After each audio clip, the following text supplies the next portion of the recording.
how do you do interprocess communication? Right? Android, you have got a nice mechanism that is already available for you for doing communication. What is it called? It's called an intent. What does an intent allow you to do? An intent allows you to communicate between processes. Okay, this is the message passing mechanism in Android. Intents can be used for many purposes, as you realize from the way things are used. Intents, for example, can be used to explicitly start an activity or a service. You have seen the use of explicit intents in Android, right? Similarly, you can declare your intention to start an activity and leave it up to the Android framework to start an appropriate activity that will service that intent. This is an implicit intent. We have seen the use of implicit intents in the lab last time. Similarly, you can use intents to broadcast the occurrence of events. Now, suppose a component sends out an intent. How does one recognize that the intent has been sent out? Suppose you want to be able to respond to the event. How do you do that? You make use of the broadcast receiver mechanism. So suppose you want to be able to respond when some event occurs within your system. What do? You declare a broadcast receiver. Say, if this kind of an intent is fired by somebody, then fire up my broadcast receiver so that I can process the event, and so on. So these two we have seen earlier. Okay? Intents in Android provide a mechanism to glue components together. That's why you are able to separate your application into different components, each of which does a part of the work. How do you communicate between them? If you want one activity to start another activity, what do? You have to send an intent.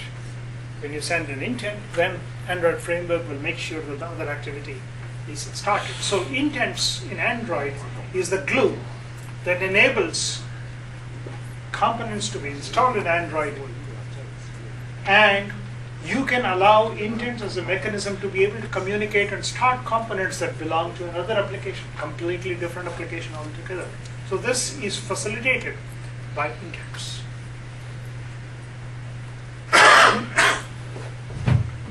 Not only that, in Android, intents, the third possible ways of using Android. We have already seen the use of intents in Android for starting activities, services, and implicit intents, and so on. The third method, third usage of intents in Android for broadcasting messages. So the intents are used in Android for sending out messages. In one of the lab exercises, you will again see the use of intents for sending out a message broadcast. Applications, if they want to be able to respond to an event, which is indicated by an intent being fired, applications can register broadcast receivers to listen for and react to these broadcast intents. Okay? This allows you to create event-driven applications within Android based upon internal events. That is, you are both the generator of the event as well as the consumer of the event. You could have system-generated events, things like, for example, user interactions and so on, where if the user does something that you want to be able to deliver to the system, and third-party application events. Some other application may deliver the intent to you in order for you to be able to respond to that. What kind of system events are handled through this intent mechanism? So the intent is a very general mechanism that is available within Android for doing interprocess communication in general. The system-generated events in Android include things like, for example, changes in internet connection status. So if your application, for example, depends upon the availability of internet connection, and you want to be able to be informed about the fact that the internet connection is lost, or the internet connection gets restored, and so on. So that's one way for you to learn about things. Battery status level, incoming SMS, incoming calls, and so on. And even things like location updates. When we come to location part, we will again see the use of how, if your application is depending on location information being periodically delivered to you, you can tell the system saying, whenever the location of the device is updated, inform me about the fact that the location has changed so that I can take appropriate action within my system, and so on. How do you send out a broadcast intent? You just simply create an intent and then fire that intent by saying send broadcast on the event. So that is how you send out a notification to everybody else about the occurrence of events. Broadcast receivers, as I mentioned in almost the early part of this course, are meant to be triggered whenever any events occur within the system. So if you, within your application, you want to be able to respond to some events occurring within the system, and when you're notified, you typically implement it as a broadcast receiver. Now, how do you implement a broadcast receiver? The broadcast receiver is implemented by extending the broadcast receiver class, and there is only one single lifecycle method within the broadcast receiver class called the onReceive method. And inside here, you should be able to handle the notification that is delivered to you, saying that something is occurring. Receivers either register in code or in the Android manifest file of an application. So you can declare broadcast receivers explicitly in the manifest file, or you can explicitly register broadcast receivers within the system. When we come to different managers like sensor manager, the location manager, and so on, we'll also again see how you can register to be notified of events that occur within the system. And these broadcast receivers, in turn, inside here, normally broadcast receivers are very short duration things. They are triggered when an event occurs, and then in turn they will take care of doing things like, for example, updating some content, launching services, updating an activity UI, or simply deliver a notification to the user on the notification bar. Any one way of reacting to events. And these kind of things are usually done inside this onReceive method of broadcast receivers. How do you register broadcast receivers? In the manifest file, you would be declaring a broadcast receiver like this, for example, as an example of how you would implement broadcast receiver. If you want to declare broadcast receivers in code, you don't need to explicitly declare it in a manifest file. Inside code, if you want to create a broadcast receiver, you could do something like this inside code. So this way, you're declaring the receiver, and then you are registering the receiver, saying that I'm waiting to be notified when such things occur within the system. Okay? So this is about broadcast receivers. I think I will stop at this point, and then I'll talk interprocess communication. And we saw that intents are a way of sending information. And we already saw earlier the two uses of intents, both explicit intent and implicit intent. And the third mechanism to make use of intent is for broadcasts. So we saw how we can make use of broadcasts in the last class again. And we saw how intents can be used for broadcast messages and receiving broadcasts. One of the examples in the lab would make use of broadcast receiver, especially I think the one related to location. We make use of broadcast receiver. That's a little bit off because I couldn't figure out how to make use of broadcast receivers in the current example. We will come back to that in one of the later examples in the lab.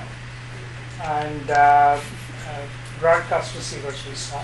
The next one that we were looking at is making use of services. So as you saw, if you have large amount of computation, then you should not be doing this large amount of computation on the UI thread. And we saw examples in one of the earlier labs as well as in the class about how if you do something, a large amount of computation on the UI thread, then it will freeze the screen and then cause other problems. So the suggested method is that if you have large computation to be done or large amount of work to be done, put it in a background thread. The background thread is still under the control of activity, so you start from the activity and then let the background thread do its work.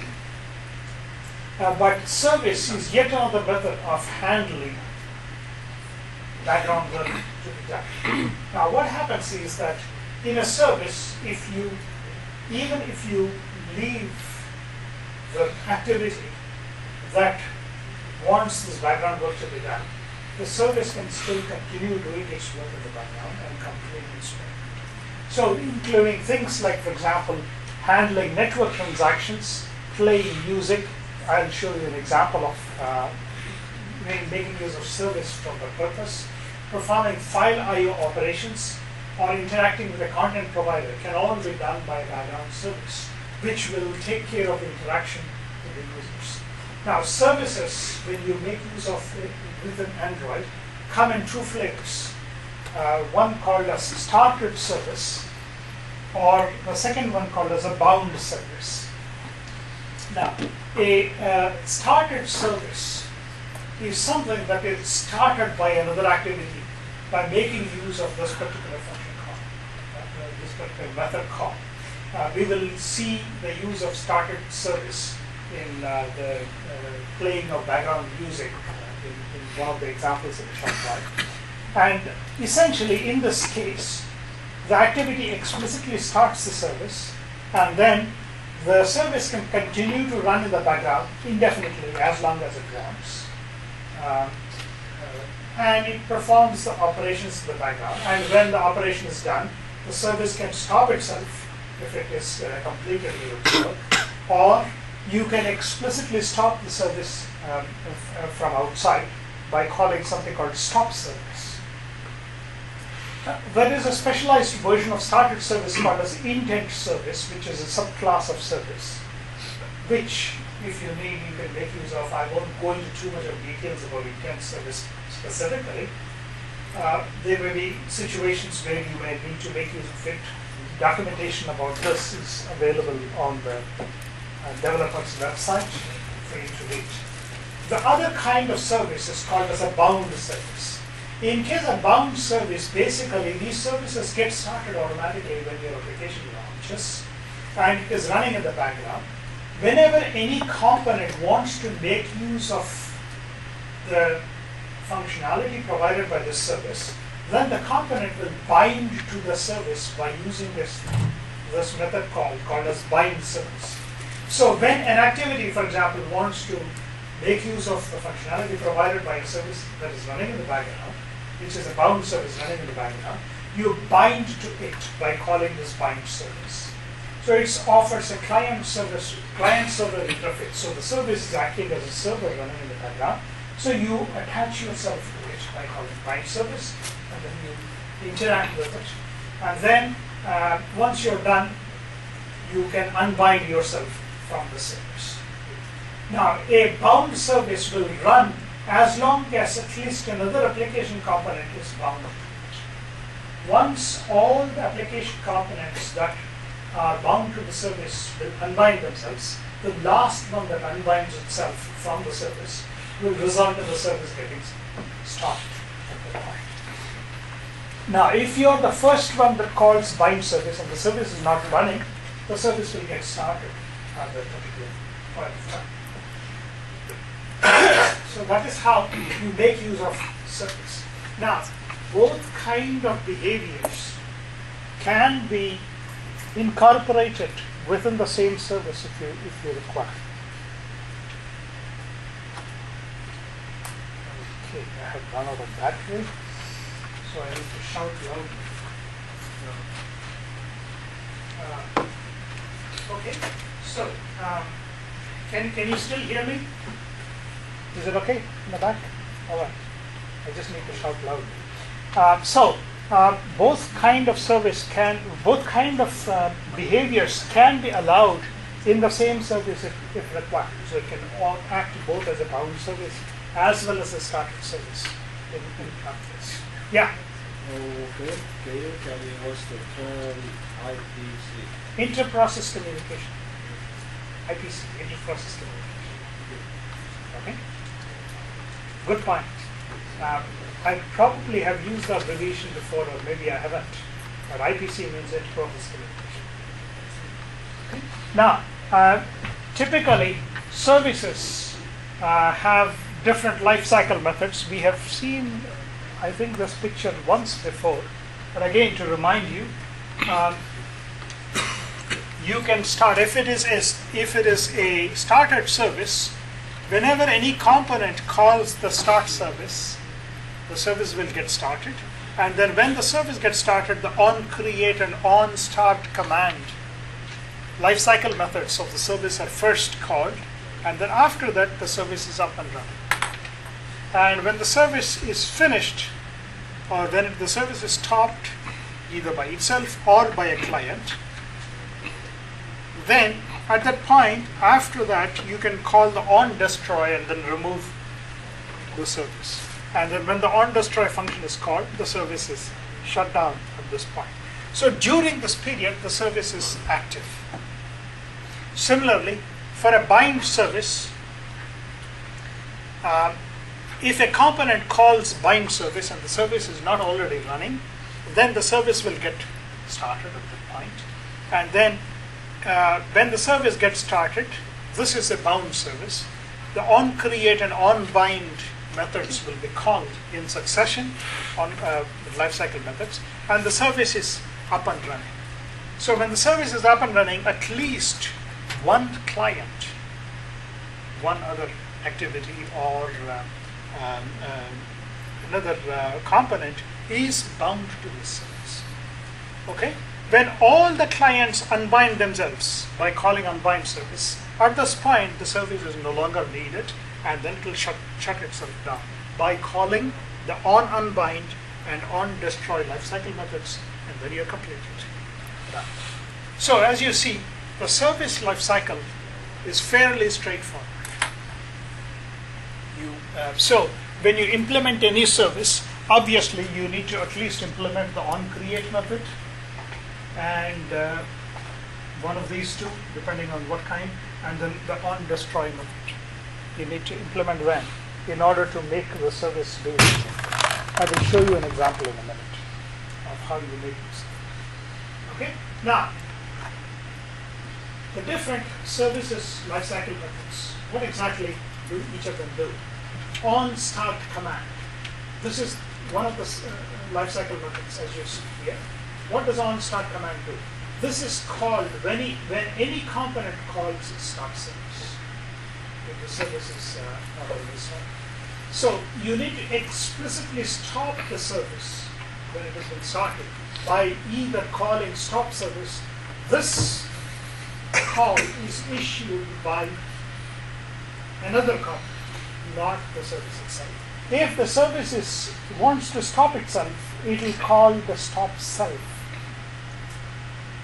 method in order to stop itself. So for example, you start up a service to do a file download in the background, and when the service is done, it can stop itself by calling stop self. Professor, yeah. what would be the difference between stop self and onDestroy? The stop self basically stops the service, and then subsequently you will follow up by calling the onDestroy method. So you could do something else inside stop self? or would you just simply No. call on Stop the stop? service indicates to the service saying that it is time for you to stop. And then, so you need to inform the service saying you're done. You can stop yourself. And then when it stops itself, it will call the onDestroy method and then it will destroy itself. And then So can you implement this, or is it native? no. If you need to call, you simply call these, and then that will call the service. So it's a functionality that is provided by the framework. So you call those in order to stop the service. So similarly, this is not a lifecycle method. You don't see a start service anywhere. It's not a lifecycle method. But an invocation to that method will result in the service getting started. The framework will start the service. So, similarly, stop service is a call to the Android framework to say stop this service. Or if you want to stop yourself, then you call stop self to indicate that I'm done, stop me and get rid of me. So when you call, the framework will call the onDestroy, and then you will do certain things in the onDestroy before you get rid of yourself. So that's the idea. Okay. Now the onBind method, lifecycle method, is called whenever any component calls the bind service. Again, bind service is a call to the Android framework to do the binding. I will show you the actual code where we make use of these function calls, this method calls in practice. And then next week in the lab you will see the example. Now, when you call bind service, this call will return something called an iBinder. An iBinder is a pointer. I shouldn't call it a pointer. It's something that Android returns, and then you make use of the iBinder within your application. For most purposes, you can ignore that. You don't need to explicitly take care of that. But when you call bind service, it will return the iBinder. And the iBinder is something that you can make use of when you issue the bind service. The return value will be in the form of an iBinder. You can make use of the iBinder within your function that is available for you. Now, the onCreate is called when the service is first created. Obviously, the onCreate method is called. And then following this, you either call the onStart command or the onBind method, depending on whether it is a bound service or a start service. The onDestroy is called when the service is destroyed. So at this point in the onDestroy, you must clean up any resources such as threads, registered listeners, receivers, etc. that the service might have stopped. The service might be registered. You need to clean them up before you exit explicitly. If you have, for example, if you start up a thread, because the service will run on the main thread of your process. If you want it to run in a separate thread, then you can start a separate thread. But when you start threads, you need to clean up after that. You need to remove your own threads that you started. So that all that has to be done in the onDestroy method. So that's the reason for the onDestroy method being provided. Okay. So the service, as I said, runs on the main thread of the process. It's running on the main thread of the URL thread. If you're performing long-running operations, then you create a separate thread within the service. Inside the service, you create a separate thread and let it do its work. So, for example, a service could start up a separate thread for each client that binds to itself.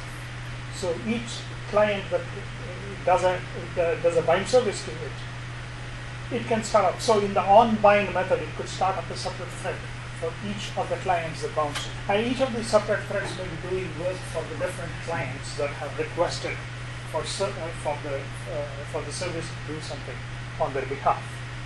Okay? So the question then comes, should you do something as a service? Should you implement something as a service? Or can you simply do it inside a background thread? Under what circumstances do you want to resort to making use of the service as opposed to simply doing it in the background thread. As you realized in the examples, we saw that long-running operations can be shifted to a background thread. That's one way of doing it, or using an async task, for example. But under what circumstances do you want to explicitly implement a service?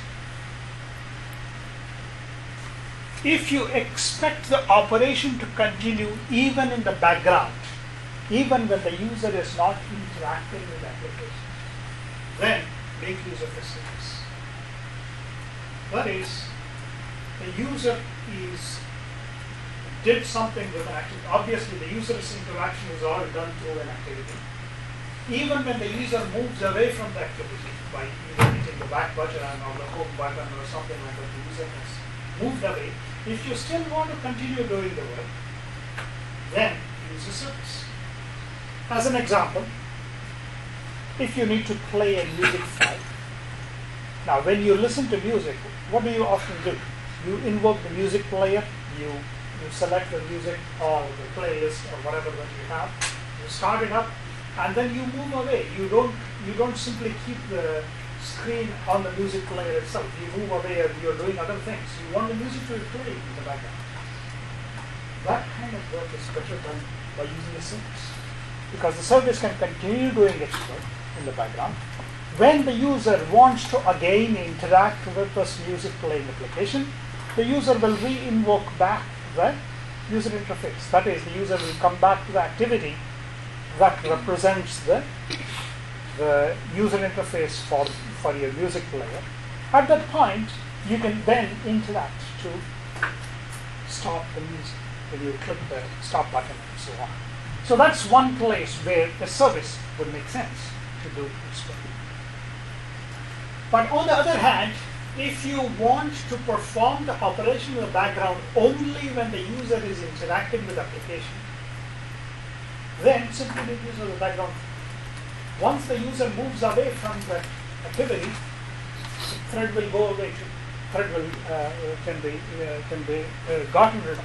So if the background thread needs to be doing work only when the user is interacting with the activity, then use the background. If the user moves away from the activity, the background thread will be suspended also along with it. So you cannot do this approach. Say for example, for music. Okay, then the user moves away, background thread will stop, and then so obviously the music playing will also stop. Now within the manifest, again, service is a component within Android application. So since it's a component, you have to declare the service inside the manifest file. If you do not declare the service, then Android Friender does not know about the existence of the service within your application. So you have to declare the service explicitly in the manifest file. Yeah. Are services unique? Because you said that you create a separate thread within the service. But yes. What if you have, let's say, multiple downloads at the same time? Would they Each of them will be serviced by a different thread. But within the same single background service can do it. So services are they unique or? Unique in the sense? As in, there's only one service that does downloads? Or? You can do one service, you can do 10 services if you want. It's up to you how you want to implement it. So it's left up to you. Oh. But typically, if you want to do background downloading, for example, you would have a bound service running in the background, and whenever the user issues a file download, you simply bind to it, hand over the file, and then ask it to do the download. That service will start up a background thread for downloading the file, and then you can continue doing your work. So, in that respect, if you say unique, meaning that there is only one service that is running in the background, that's a good way of implementing. But you could in turn start up a separate service for each file download that you want. That may be a stupid way of doing it, because every time you start a service, it is going to consume resources. So if it consumes resources, then your application will start bloating. The memory usage will start increasing. So it's better to have a single background service. But there may be situations where you may want to have separate things. So the framework itself doesn't restrict you, but this is implementation practice. What makes sense. So that's why we leave it as it is. But if you start a service, for example, if you could in principle start more than one service. Give them separate names and then start them separate. It could be the same service code, but separate names.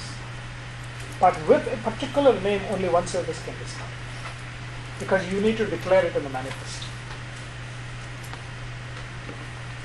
Okay? You seem confused. I have only one simple question. Yeah. Can several different threads run only one service? You mean a single service can start several different threads? Yes. That happens.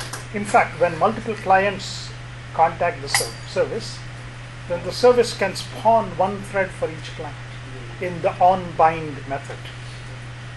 So in that case, every time a client binds to it, you can start a background thread for that particular client.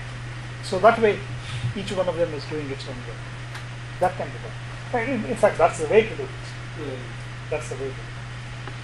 So in some sense, a service to you looks like what a server does, like a web server, for example. Different people can contact it. If you want to look at it that way, service server its main purpose is to serve other people's needs. So that's the situation where you may want to make use of service. So a bound service is the server in a client-server interface. The client part are all the activities that are doing its work. So this will allow components to bind to it by calling bind service for a long-standing connection. So if you want to establish a connection to a server, you call the bind service and then specify the service to which you want to bind. And then when you call that, there is a connection established between you and the service. And then you can continue to interact with the service. So you create a bound service when you need to interact with the services from activities and other components within your application. Similarly, if you want to expose some of your application's functionality to other applications through an interprocess communication mechanism, then you can create a service. So for example, you could have a content provider which stores some data and then supplies to you, and then you could have a service running that allows other people to bind to the service, and this service will interact with the content provider in order to fetch and give data to you. So in that respect, the service's job is to provide, to do work on other people's behalf. In that case, you need to declare the service in the manifest and then make it available for other people, for other applications to interact with your service. So you need to specify, this is my service, this is the application, and the service is running in the background, and then you can bind to that service and so on.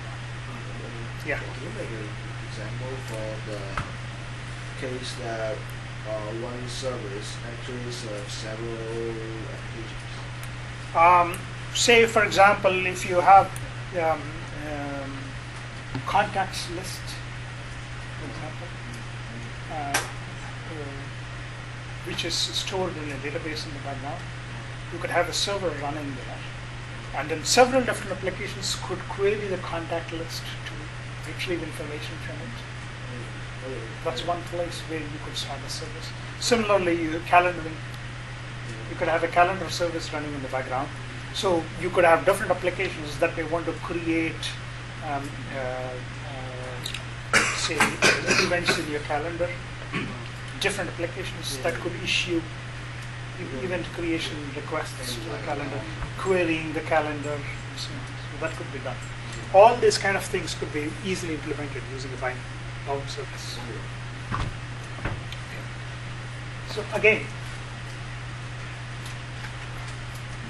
how do you make use of it in practice? That depends upon what is it that you want to achieve. So you need to first decide what is my application going to do, and then that drives you to decide whether you want to create a service or not. I can only give you examples, but there is no generic explanation for under what circumstances this is suitable or that is not suitable and so on. Okay? So in this case, you define the interface that specifies how a client should communicate with it. Obviously, if you are making your service available for other people to contact, you need to tell how do you, if you need to interact with me, how are you supposed to interact with me? So you need to declare an interface. This interface implementation is in the form of a binder. Okay? Now, here it gets a little bit complicated. At this stage, I don't believe that any of you would be venturing into implementing a bounded service and so on. It's a bit more involved issue because you need to understand IPC mechanisms and so on in a lot more detail before you can go to understand how this binder and things like that work. So that's why I'm not covering that part in this course. This would be an advanced, too much of an advanced issue. And so far I have never seen anybody implement a bound service in any of the examples that they have implemented in the course. There was no need for it. But if you are an advanced Android developer, obviously I would suggest that you learn more about this to understand how to do it. Okay?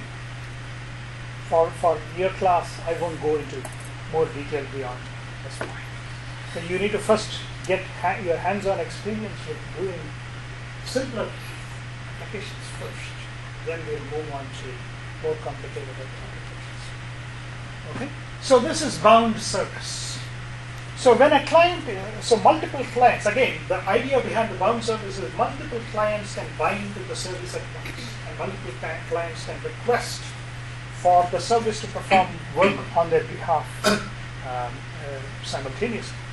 If a client is done with interacting with the service, then the client's work is done, then the client will unbind from the service by calling unbound service. And once nobody is bound to the service says, okay, I am done with my work, nobody needs me anymore, and then it destroys itself. Okay? So that's the idea behind bind service. So this is the life cycle of a bound service. Okay? So depending on which one is called, the service is up and running. Let's see, where do we start? Okay.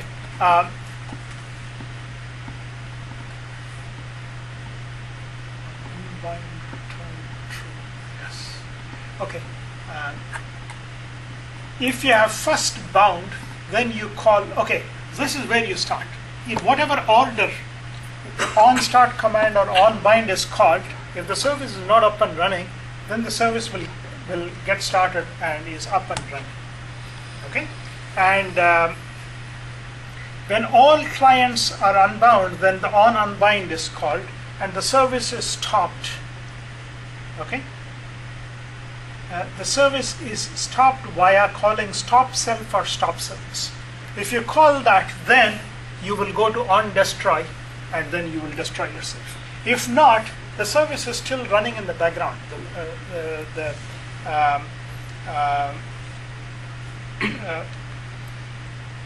It is still running in the background. If the client again calls a bound service, then you come back, and then the client can do on rebind. If the client had done a bind before, it can also do on rebind again to bind itself with the service and so on.